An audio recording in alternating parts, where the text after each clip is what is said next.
Hello friends, welcome back to the new video. In this video guys, I am going to show you guys you have this problem guys in your phone. So you can off this problem guys. You can see in my phone guys, you can see this type of guys icon guys I have.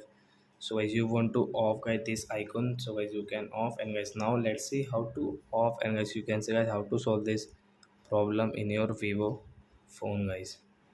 So let's see guys how to solve it. So before starting video friends, I want to tell you, if you need my channel and you are watching my video first time, so first of all go and subscribe my channel, click the bell icon and like my videos. So as now let's see. So first of all guys, open your phone setting.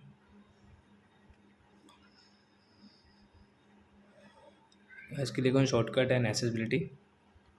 Guys click on this easy touch setting guys, we call it guys easy touch setting. So guys we will click on this easy touch, and guys you can see this easy touch, the right side option guys you will have to click.